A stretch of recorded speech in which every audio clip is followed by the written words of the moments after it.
துன்பம் மறந்திடு, தூற்றுதல் ஒளி, தெய்வம் நீ என்றுணர், தேசத்தை காத்தல் செய், தையலை உயர்வு செய், தொன்மை கஞ்சேல், தோல்வியிற் கலங்கேல், தவத்தினை நிதம்புரி, நன்று கருது, நாளெல்லாம் வினை செய்.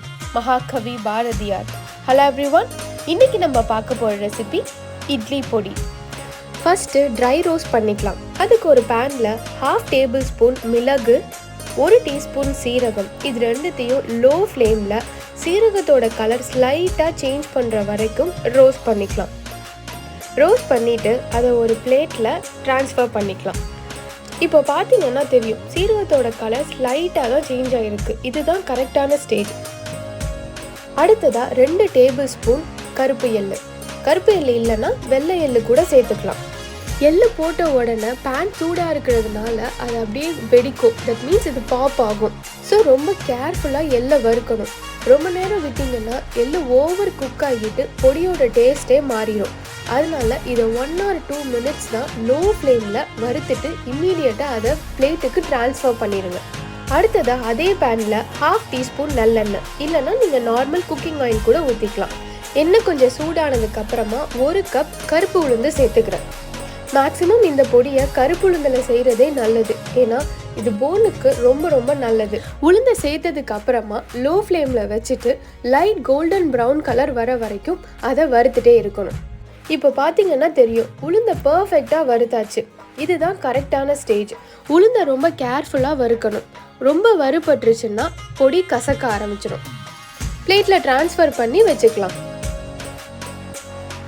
இப்போ அடுத்தது திரும்பவும் 1/2 டீஸ்பூன் எண்ணெய் விட்டுக்கலாம். ஆயில் சூடானதுக்கு அப்புறமா 1/2 கப் கடலைப்பருப்பு சேர்த்துக்கலாம். கடலைப்பருப்பையும் உளுந்தப்பருப்பு மாதிரியே கேர்ஃபுல்லாக வறுக்கணும். இதுவும் ரொம்ப வறுபட்டுருச்சுன்னா பொடியோட டேஸ்டே மாறிடும். ஸோ இதையும் லைட் கோல்டன் ப்ரௌன் கலர் வர வரைக்கும் சிம்லையே வச்சு வறுக்கணும். இப்போ பார்த்தீங்கன்னா தெரியும், கடலைப்பருப்பும் பர்ஃபெக்டாக வறுத்தாச்சு. ஸோ இதையும் நம்ம பிளேட்டில் ட்ரான்ஸ்ஃபர் பண்ணிக்கலாம். அடுத்தது திரும்பவும் 1/2 டீஸ்பூன் எண்ணெய் விட்டுக்கலாம். எண்ணெய் சூடானதுக்கு அப்புறமா ஒரு 15 to 20 காஞ்ச மிளகாய் சேர்த்துருக்கேன். உங்களுக்கு இன்னும் கொஞ்சம் காரம் வேணும்னா இன்னும் கொஞ்சம் அதிகமான மிளகாவும் சேர்த்துக்கலாம். இதோட கூட 4 to 5 காஷ்மீரி சில்லி கலருக்காக சேர்த்துக்கலாம். இதோட கொஞ்சம் கல்லுப்பு சேர்த்துக்கிறேன். இந்த கல்லுப்பு எதுக்கு சேர்க்குறோன்னா, மிளகாய் வறுக்கும் போது காரம் அடிக்கும். ஸோ அதனால இருமல் வரும். அந்த மாதிரி காரம் அடிக்காமல் இருக்கிறதுக்காக தான் மிளகாய் வறுக்கும் பொழுது உப்பு சேர்த்து வறுத்தாக்க அந்த காரம் அடிக்காது. ஸோ இப்போ மிளகாய் சூப்பராக வறுபட்டுருச்சு. இதையும் நம்ம பிளேட்டில் ட்ரான்ஸ்ஃபர் பண்ணி வச்சுக்கலாம். அடுத்ததாக அதே பேன்லேயே ஆயில் எதுவும் சேர்க்காம 1 கப் கருவேப்பிலை சேர்த்துட்டு அதையும் நம்ம லோ ஃப்ளேமில் வச்சு வறுக்கணும்.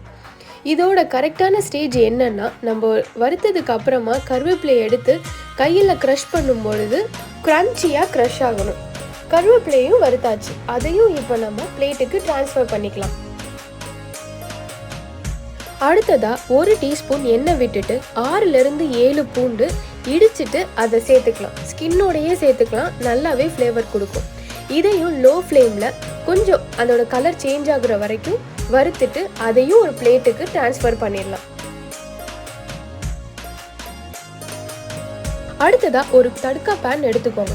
அதில் கொஞ்சம் நல்லாவே எண்ணெய் விட்டுக்கலாம். 1 டீஸ்பூன் அளவுக்கு, இல்லை கொஞ்சம் கூட விட்டுட்டு 1 டேபிள் ஸ்பூன் அளவு கட்டி பெருங்காயம் சேர்த்துட்டு அது நல்லா பொரிய விடணும். அது நல்லா பொரிஞ்சாதான் பெருங்காயம் நல்லா குக்காக இருக்குன்னு அர்த்தம். ஸோ அதை நல்லா பொரிய விட்டுட்டு அதையும் நம்ம பிளேட்டுக்கு ட்ரான்ஸ்ஃபர் பண்ணி வச்சுக்கலாம். இப்போ பார்த்தீங்கன்னா தெரியும், பெருங்காயம் டபுள் தி சைஸ் ஆயிருக்கு. ஸோ இதுதான் கரெக்டான ஸ்டேஜ். இப்போ எல்லாத்தையுமே சூப்பராக வறுத்தாச்சு. ஒரு மிக்சர் ஜார் எடுத்துக்கிட்டு ஃபஸ்ட்டு வறுத்த மிளகாயை சேர்த்துக்கணும். ஃபஸ்ட்டு மிளகாயை தான் அரைச்சிக்கணும். அப்படி நம்ம அரைக்கும் போது பொடிக்கு இன்னும் கொஞ்சம் நல்ல ஒரு பிரைட் கலர் கொடுக்கும்.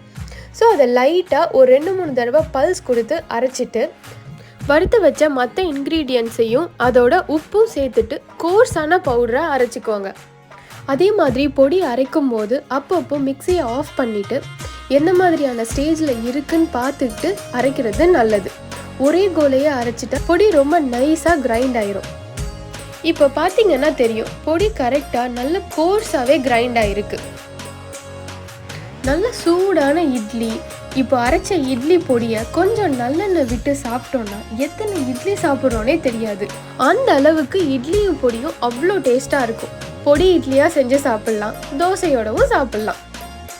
உங்களுக்கு இந்த வீடியோ பிடிச்சிருக்குன்னு நம்புகிறேன். கண்டிப்பாக இட்லி பொடியை செஞ்சு ட்ரை பண்ணி பார்த்துட்டு எப்படி இருந்ததுன்னு சொல்லுங்கள். உங்கள் ஃப்ரெண்ட்ஸ் கூடவும் ஷேர் பண்ணுங்கள். தேங்க்ஸ் ஃபார் வாட்சிங்.